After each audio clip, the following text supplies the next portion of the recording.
Yeah, so to get my paper ready for my doodling, I use a really nice rag paper called Fabriano. It's cotton and it's really sturdy.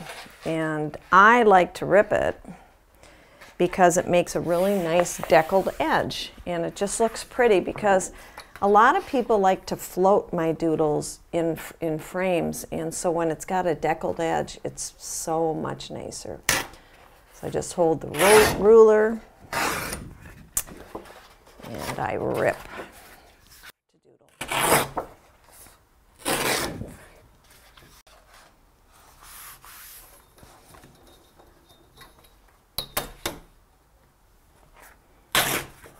You really have to hold tight to the ruler or you're gonna, it's not gonna be straight.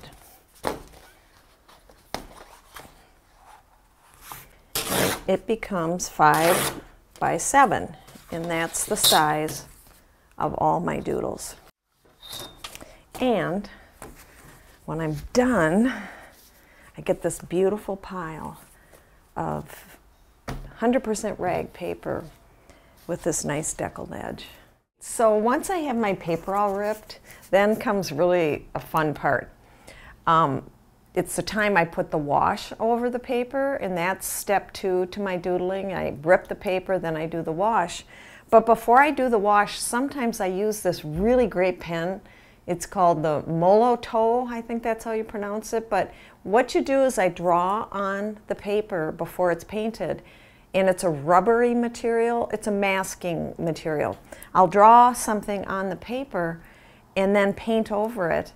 And when the paint dries, I get to rip it up and it's all white under there. So what I do is I just kind of think, okay, something good for the masking would be raindrops because they're white and it makes a really nice effect if I'm thinking of a rainy day doodle. And for instance, in this one, I really like using this mask pen because it's really great for making birch trees, my favorite tree to draw. So I get a really white piece of my Fabriano paper. I use this masking pen and I color in the tree shapes. And then I'll be painting over it.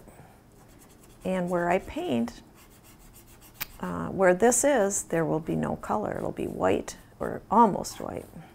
So now I'm ready to do my wash. And so what I use anything. Like I will use watercolor, gouache, anything. But recently I've really been into this Doc Martens.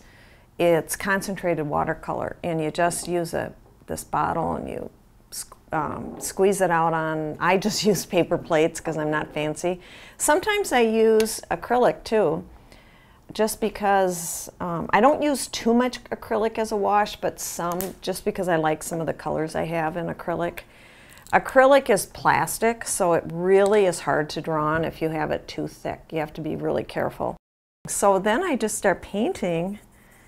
And it's just so fun because I never know really exactly what's going to happen. When it's fall, autumn, I sometimes do more like orange and yellow washes. Summer, I'll use more blues and greens. Winter, of course, in Minnesota, I use a lot of gray. It's just really fun because I have no idea what's going to be on these, but sometimes the wash that I do helps me decide what the image is going to be, because if it's real green, I might do a garden doodle or a woods doodle.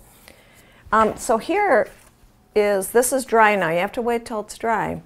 And I'm going to paint over it. And since it's a forest, I'm going to imagine it's summer because I don't want to think about winter yet. And I'm going to do more green for the ground. And I'm going to find my nice blue. It's called indigo blue. And I'm going to paint over that. And then I feel like I want to have a sun peeking through, so I'm going to put a little yellow.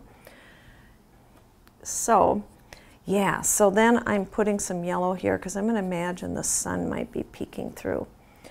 So now I have to wait for these to dry, although I'm going to do the, I just feel I have to do the cloud one here,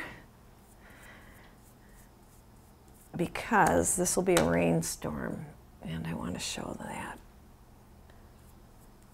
Kind of a grayish day. Put a little more acrylic on there for that one.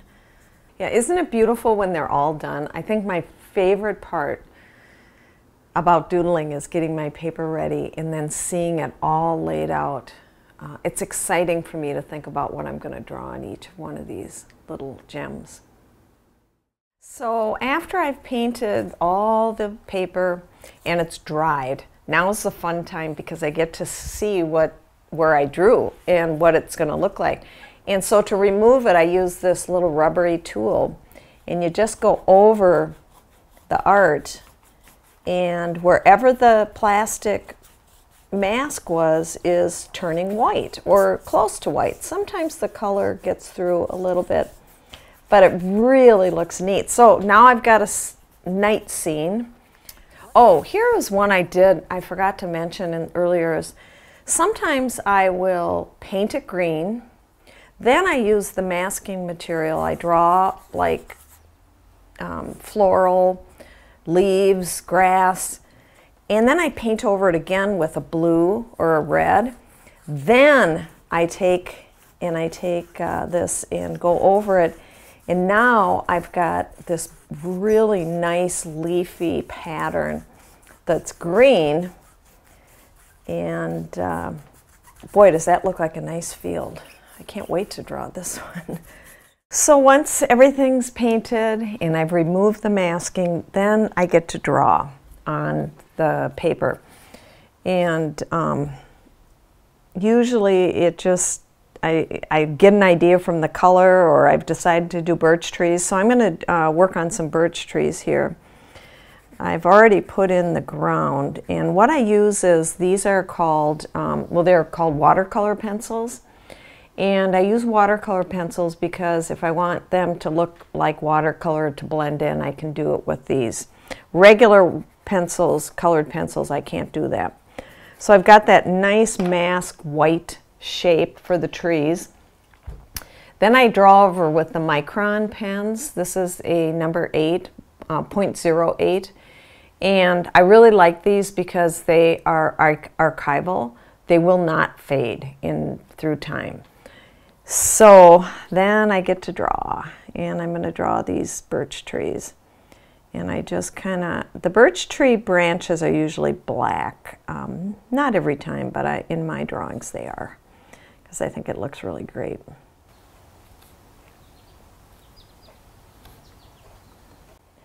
Just the essence of a birch tree. It's not realistic art, but it gives you the feel for the North Woods. So you've got one birch tree.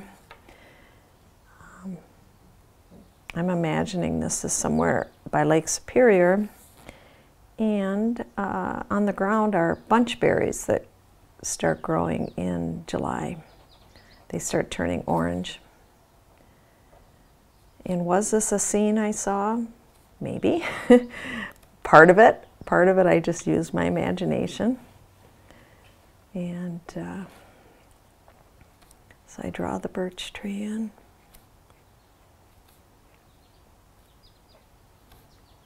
So it is summer, so I do want to show a little bit of leaf. And what I use a lot are these Tombow markers. I am such a big believer in these markers. They're archival too. They work like watercolor, but you have more control. A lot of people use these for scrapbooking. I'm not a scrapbooker, but I do use them to do my doodles. The color is amazing, and you can blend the color, which is super. And what you do to blend is you get to use this nice blender. It's also from Tombow, and it can make it look like watercolor. You can mix colors with this blender. And I just want just a very subtle leaf pattern showing. I don't want it to be too full. I usually cut off my doodles. They're usually kind of free-form edges. And it's up to the viewer to imagine the rest of the leaves. I'm going to use a different color green for a little bit more leaf. And I'm just going to do a little red on the horizon to make it look like it's a sunrise or sunset. And you have a finished doodle.